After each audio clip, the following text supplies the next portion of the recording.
Os últimos dias no trabalho têm sido bem corridos e aconteceu uma história bem interessante que eu acho que vale a pena contar por aqui. A gente teve o Dia do Jornalista e dentro da empresa que eu trabalho, empresa de televisão, a gente teve a ideia de produzir vários vídeos homenageando ali os jornalistas de todo o país, claro, e da casa, contando um pouco da história dele e das experiências que eles tiveram dentro do trabalho. E foi uma situação bem interessante porque aí eu tive que usar um pouco da minha experiência como motion designer sênior e como desenvolvedor para poder resolver essa situação. Por que eu estou dizendo isso? A gente tinha pouco tempo para fazer um material e tinha que usar os editores de jornalismo da casa, que, claro, sabem mexer nas ferramentas da Adobe, mas não tinha ali tanta habilidade para mexer com After Effects e para resolver os problemas de uma forma tão rápida para poder ter um resultado que a gente queria, né? O diretor de arte fez a parte de texto, fez todo o design do texto bem legal e a gente queria ali um efeito onde o texto conseguisse ser escrito e tivesse uma barriga como se ele estivesse sendo digitado mesmo, né? Comparando ali a pauta do jornalista para ficar uma coisa realmente bem legal. E como é que a gente foi atrás da solução desse problema? Eu vou ativar aqui os slides para você ver, certo? Para a gente exemplificar bem o problema. Então, a gente tinha pouco tempo, tinha muito conteúdo para fazer, certo? De vídeo.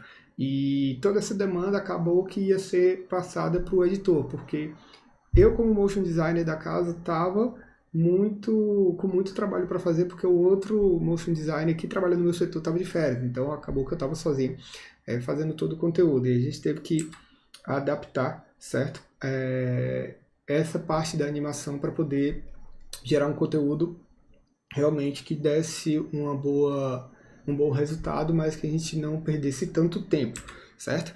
Então, normalmente, nesses casos, como é que o conteúdo é feito? O motion design, ele pega ali a arte da direção de arte, faz os vídeos com os textos, né? Renderiza em Movie e pode passar para os editores de vídeo. Eles vão usar esses textos, né, e colar ali dentro da edição no software que a gente usa, que é o Adobe Premiere, certo? Mas isso tem um problema. Os editores vão sentar com o jornalista ou com o produtor, vão cortar todo o conteúdo e depois é que eles vão colocar os textos referentes ao que o jornalista está falando. Isso demanda muito tempo. Então, eu como motion designer nem tinha tempo para poder fazer esses cortes, os editores estavam fazendo, e todo dia era editado um pouco de cada um, então acabou que fragmentou muito. Isso acabou gerando um problema muito grande, porque se a gente fosse fazer no modo correto como é feito, eu fazia os textos, pegava o texto que era digitado, mandava para o editor, tivesse alguma correção, tudo isso entrava em loop,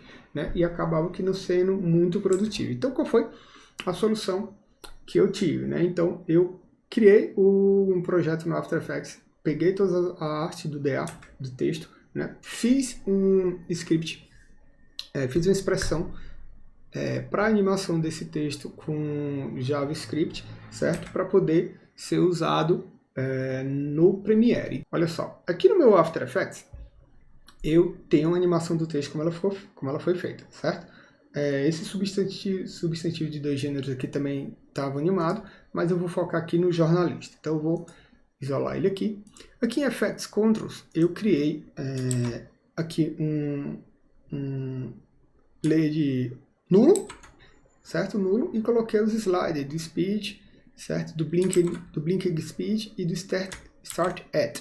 Então ele foi gerado aqui nos Expression Controls e no Slider Control, certo? A partir desses três slides, eu digitei o texto, né, que veio do diretor de arte, e já peguei ele aqui. Aqui eu vou dar, eu não vou fazer a expressão, mas vou mostrar ela aqui para vocês, certo? E vou liberar também para quem quiser usar aí nos seus projetos, sem problema nenhum. Vou liberar ou no Drive ou no GitHub, da melhor forma possível, certo? Então, aqui nessa primeira linha, eu atribuí um valor, certo? Para o texto. Então, eu botei o texto, né, tudo que é digitado do texto dentro de uma variável x, certo? Depois disso, eu criei essa linha f para poder calcular o valor do f e determinar se o cursor vai piscar ou não, certo? Então, o que eu fiz? Eu multipliquei o tempo atual, que ele vai decorrer dentro do tempo, e linkei ele nesse blinked speed, lá da camada de controle. Em seguida, eu peguei todo o restante do material e dividi ele por 1, tá bom? Se o resultado for 1, o cursor vai piscar, se não, não. Depois disso, eu peguei a linha, criei outra variável L, que vai ser igual a minha x no tamanho dela. Então, o que a L faz? A L vai guardar simplesmente o tamanho da x. Então, o que é a x? É o meu texto em si. Então, o L vai sempre saber e calcular o tamanho do texto que está sendo digitado, independente do texto que foi digitado. Então, depois disso, eu peguei, criei uma variável t, que é de time, que ela vai determinar a quantidade do texto que vai ser exibida e o tempo do slide, o tempo que ele vai ser, que esse texto vai ser digitado no efeito de typewriter, certo? Tudo isso colocado na aba de controles. Então, eu também, dentro desse próprio código, também dessa própria linha, eu coloquei um start at, que o editor pode querer que esse texto comece com 1 segundo, com 2 segundos, com 3 segundos.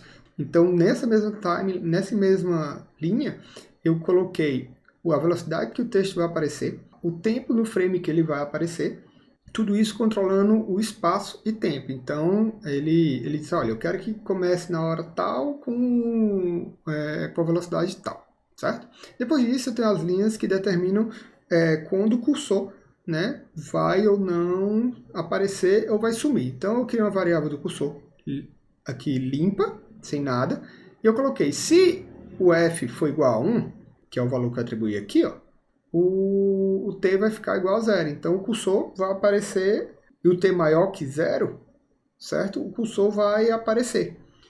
Se o t for maior ou igual ao length, o cursor não vai aparecer. E se o t for maior que 0, que é o tempo, o meu x vai ser substituído pelo 0 e o t, mais o cursor. Então, o que isso quer dizer? Sempre que o texto estiver sendo animado, estiver aparecendo, o cursor vai aparecer. Assim que a última palavra do texto terminar e o length dele acabar, estiver em 0, ele vai desaparecer o cursor.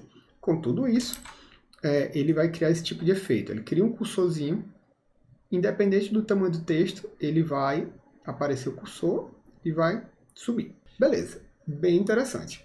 Então, qual é que foi a solução usada aqui nesse caso? Eu, como motion designer, criei um arquivo Morgit, certo? Depois que ele foi criado toda aquela parte lá no After Effects, para ser usado no Premiere. Como é que isso foi feito, certo? Pelos editores no Adobe Premiere. Aqui no After Effects, depois que eu fiz tudo isso, aqui no Essential Graphics, depois do meu código pronto, né? Eu coloquei aqui a animação, fiz a animação do meu texto. Fiz todo o restante da animação do meu material. E aqui no Essential Graphics do After Effects, o Windows Essential Graphics, tá? Eu comecei a criar o meu preset aqui. Coloquei o que o editor pode ou não mexer. Então eu linkei todo mundo, coloquei na posição, liberei para poder trocar fonte do jornalista, posição de cada um dos 3 textos, que eles são 3 textos separados.